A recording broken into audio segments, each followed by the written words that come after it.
that it could sustain them.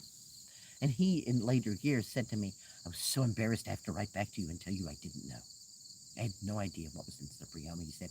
And it made me realize that it was important to know what's in the plants. And I believe it's still available, Dr. James Duke's database of herbal constituents. If you don't know what quercetin is, he's not going to help you, but he'll tell you quercetin's in the plant. If you don't know what, this, that, or the other thing is, what zeaxanthin is, he's not going to help you. It's just a list of the constituents. He's not explaining anything or helping you in any way at all except his massive help. And he used to use it as a searchable database so that if he wanted to find, I meant to fill up the sugar feeders with you so we can watch the hummingbirds. The hummingbirds are so active at this time. We'll go up and fill up the sugar feeders.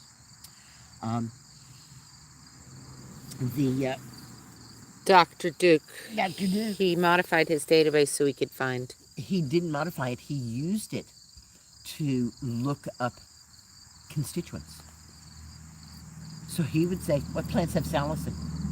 What plants contain omega-3? What plants, right? And then he would write various articles on, you think of this plant as having this, but look, it's in this, this, this, and this. So you could use these instead in these situations. Really, really good. I tend not to focus so much on constituents, so although I've known about it, I've never gone there, which is why I don't know if it should still be in existence, but things come. I haven't looked in 20 years, so I can't really tell you. I'm sorry. It's been a long time since we actually left. Right.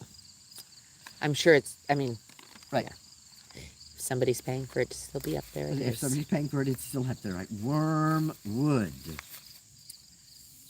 My parents, her grandparents, decided to go to India and ride trains for a couple of months. I said, oh boy, so you're going to get sick. It's inevitable, right? You go into India, you ride trains, you get sick. It's going to happen. And they're kind of old. I didn't want them to get sick. So I gave them each a small bottle of wormwood tincture. A half-ounce bottle, a small bottle. And I said to them, I want you to put 1 drop of wormwood tincture in everything you drink.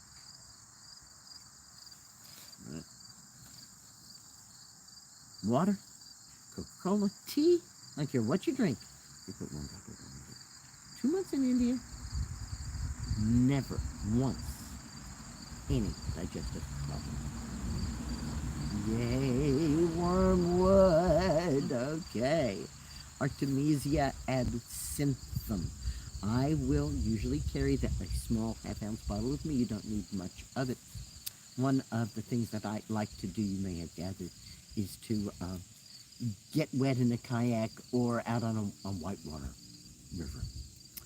And I had the great pleasure of doing a Colorado and Green River whitewater trip. And, it's pretty hard to go through whitewater with your mouth shut. Usually when you're going through whitewater, your mouth is open and you're screaming at the top of the water. And those waters are loaded with giardia.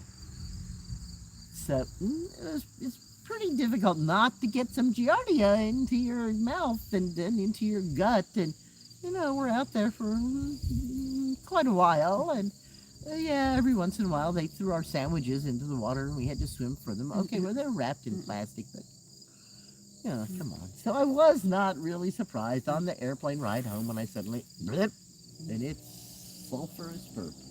That's the first symptom of giardia infestation. I had my wormwood tincture with me right there on the plane. I took out my wormwood tincture. I took 5 drops. I looked at the time. 15 minutes later, I took another 5 drops. I took 5 drops of wormwood tincture every 15 minutes for the rest of that plane ride, or pretty much until I had emptied the bottle and I never had another burp. Now, let's see, she's Astrid now. She was Shauna when she was here. Actually, she came as Shauna. Yeah, she showed up as Shauna. And Shauna showed up with a really bad giardia infection that she'd had for years. Because she was drinking from a well that had giardia in it, and she'd get rid of it, and then she'd just drink from the well and get it again. So it's just like, over and over and over again. I said, I don't know if Wormwood's going to do this for you. Let's build you up with the infusions and some good cooked food, and then get the medicine in you and kill the Giardia, and then let's use the wormwood to keep you from getting it again. That worked. That worked very well for her. We made her stronger, strong enough to take the drug, which she's been taking, and doesn't do you any good, that drug particularly. And then she was able to go back there and not get it by using the wormwood preventatively and being just a little bit more careful about what was going on there. This is one of the really excellent things about the nourishing herbal infusions, right? People sometimes say, can you make sun tea? I'm like, absolutely not. I want you boiling the water. That's why. I want you boiling the water. You're going to kill pathogens if you boil that water. All right? You put boiling water, any pathogen on the earth, any pathogen in the water, you just got rid of it. It's much safer all around. Hey, wormwood. The only place I've ever seen wormwood growing wild is in Provence, in the Mediterranean area. But other than that, you got to buy a plant. It's a great plant to have. They're beautiful plants, and they're perennial. They're really deep perennials. The wormwood plant will go on and on and on. I had a wormwood plant that was, remember that wormwood plant? This has decided to prune it by pruning off the main stalk, which is the Oh my gosh. only part of it that can come back. What's people thinking? I know. I got another wormwood plant. And in the interim, Rose gave me some wormwood plants, none of which I managed to get into a place where they were happy enough to stay forever. So hopefully this one will be happy enough to stay forever. Wormwood, use so little, but you need that. Find some fresh wormwood. Make some tincture. Make it once, right?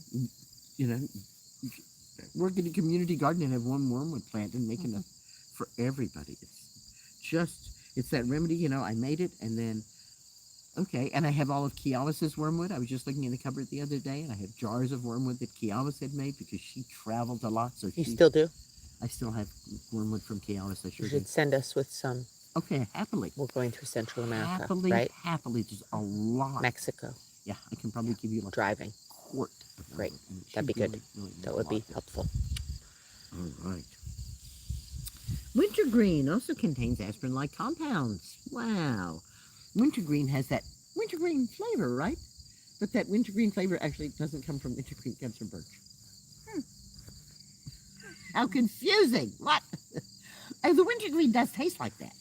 But wintergreen's a very small plant. This is a mature wintergreen plant. It's got 3 leaves. A young wintergreen plant only has 1 leaf. So when they're mature, they're this big and they've got 3 leaves. It will creep and send up another one. And creep and send up another one. But it's not a common plant. You probably haven't seen any wintergreen, although it grows in the woods. That's how uncommon it is. I could take you to specific places where I know it is. And it looks like the pipsissewa, the twinberry, the partridge berry. But it's much glossier, and whereas the partridge berry creeps, the wintergreen is upright. And it does smell and taste like wintergreen, and you can put it in apple cider vinegar, acetic acid, and make an aspirin-like thing. But anything you get that has the wintergreen smell or flavor, that wintergreen oil is actually taken from birch, because there's not enough of it in the wintergreen. The wintergreen is a difficult plant. When I was in New York City, going through radiation treatment, I walked. They told me that the people who got through the radiation best were the people who were the most active. So I walked at least 5 miles every day. Not hard to do in the city. Really not hard. And especially because my apartment was a mile from the radiation facility. So I had 2 miles right there. Right? And then you just meander a little on your way back, and you got a lot more. And I was really close to, you probably remember the name of the park that I was close to in the city. It's by the governor's mansion in Manhattan. Oh yeah, over by the water. Yeah, Over by the water. I don't know the name of that Really, park. the road goes underneath the park. Yeah. Really. So I had all that. And as I walked down to that park from my apartment, 'cause my apartment was back from the water, I would pass some fancy apartment buildings with plantings. And one day I saw that one of those plantings was wintergreen. This is cultivated wintergreen. Like wintergreen in the forest, the leaves are maybe the size of pennies. They're small. And the berries are like a third of the size of a blueberry. They're kind of small. But the cultivated ones have berries the size of blueberries and big leaves.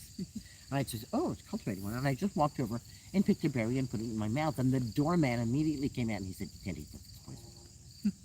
And I said, no, actually, it's a medicinal plant called wintergreen. It's really good. You want one? You eat it? Yeah, it's really good. Sure. And I ate another one. I said, I'm sure. I'm an herbalist. I'm sure. Trust me. So we ate one. And we went, yeah, that's really good.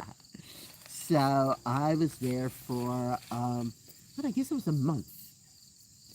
And during that period of time, the plantings changed. You know how they do that in the city, right?